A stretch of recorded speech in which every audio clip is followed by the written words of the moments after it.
तस्करी कितना सच कितना झूठ, इसका पता आज तक पूरी दुनिया में को नहीं चल सका है।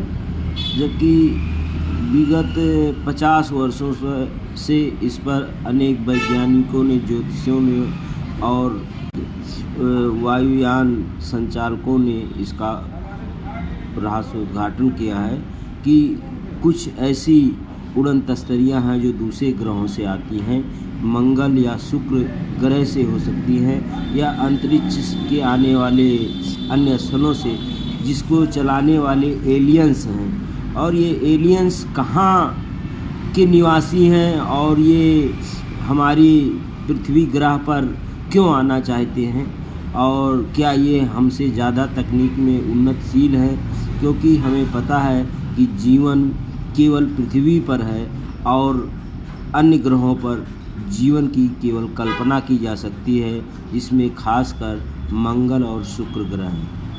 मंगल और शुक्र ग्रहों पर जीवन का होना एक कल्पना ही है।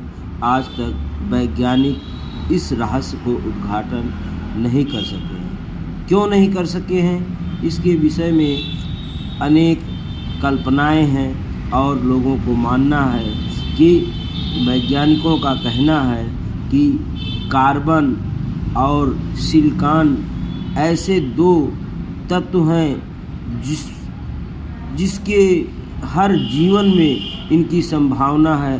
क्या एलियंस सिलिकॉन तत्व से हैं या कार्बन के तत्व के अंश हैं, इस पर भी आज तक कोई विशेष टिप्पणी नहीं की जा सकी है, क्योंकि हम जानते हैं कि किसी भी प्राणी, किसी जीव जो अस्तित्व में नहीं है और उनकी हड्डियां फॉसिल्स मिलती हैं और उन पर हम कार्बन डेटिंग के अनुसार उनके कितने पुराने हैं, कितने वर्षों के हैं, कितने युग बीत चुके हैं, इस पर टिप्पणी वैज्ञानिक जब ही कर पाते हैं जब उनकी कार्बनिक डेटिंग करते हैं।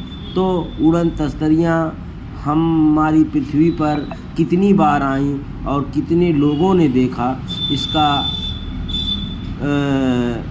उल्लेख अनेक पुस्तकों में हुआ है।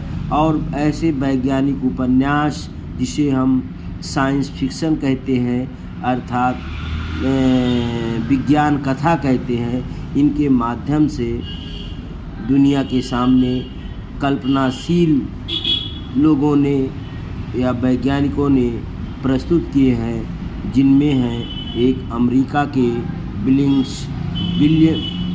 बेल्स, जिन्होंने अनेक उपन्यास, अनेक कहानियाँ, रोमांचकारी और अद्भुत जगत की कल्पना की है। और उन्होंने ये बताने का प्रयास किया है कि एलियंस ही है जो उड़न तस्तरियों को उड़ाता है। और अभी हाल ही में आया है कि अमेरिका एलियंस हैं या नहीं, इसके विषय में रहस्य उद्घाटन जल्द ही करने वाला है। 1954 में हेरल्ड टी विल्किंस कृत लिखित पुस्तक उड़न तस्तरियाँ चंद्रमा पर, flying saucers on the moon प्रकाशित हुई। 2 वर्ष बाद विल्किंस कृत एक और पुस्तक स्वच्छंद उड़न तस्तरियाँ, फ्लाइंग सॉसर्स ऑन सैंडर्स प्रकाशित हुई। विल्किंस उड़न तस्तरियों के यथार्थ में विश्वास रखने वाले लेखक हैं। उनका कथन है कि उड़न तस्तरियाँ वाकई दूसरे ग्रहों के अंतरिक्षयान हैं जो हमारी पृथ्वी का निरीक्षण करने आते हैं और एलियंस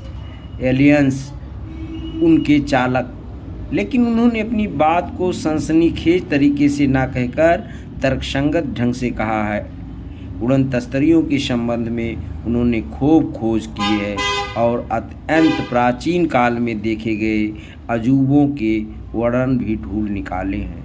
1956 में ही मशहूर वैज्ञानिक लेखक बिली ली ने एक पुस्तक प्रकाशित की जिसका नाम है उपग्रह, रॉकेट, बाह्य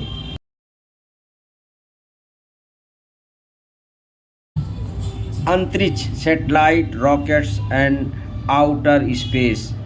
इस पुस्तक में 5 खंड हैं और 5वें खंड में पूर्णतः उड़न तस्तरियों का विवेचन है। बिली ली उड़न तस्तरियों के यथार्थ में विश्वास नहीं करते।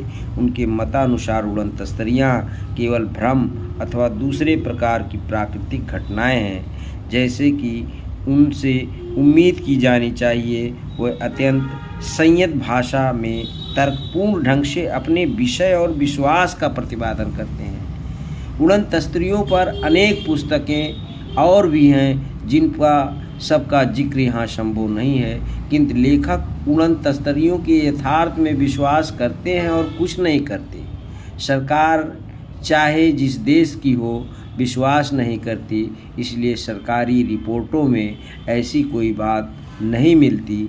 फिर भी अमेरिका जैसे देश में आज भी उड़न तस्तरियों के रहस्य को जानने के लिए कोर्ट निर्धारित है और उन कोर्टों के माध्यम से वो अपने यहाँ संकलित इन अजूबों को, इन रोमांचकारी तस्तरियों के विषय में बताने से नहीं चूकते हैं। लेकिन फिर भी सरकारी तौर पर अभी कोई स्पष्ट विवेचन या स्पष्ट उल्लेख नहीं किया गया है। सन 1947 के बाद के 10 वर्षों में हजारों बार उड़न तस्तरियों को देखे जाने की घटनाएं सामने आईं। हर बार किसी एक घटना को इस बात का सबूत माना गया कि उड़न तस्तरियाँ दूसरे ग्रहों से आती हैं, दूसरे ग्रह जैसे मंगल या शुक्र ग्रह पे। जिन जिन घटनाओं को महत्वपूर्ण समझा गया उनकी खोजबीन की गई, लेकिन खोजकर्ताओं को निराशा ही हाथ लगी। एक बार तो उड़न तस्तरियों का पीछा करते हुए एक जाबाज सैनिक शहीद हो गए थे। उनका विमान विस्फोट हो गया था, फिर भी उसके पास तक नहीं पहुंच सके थे।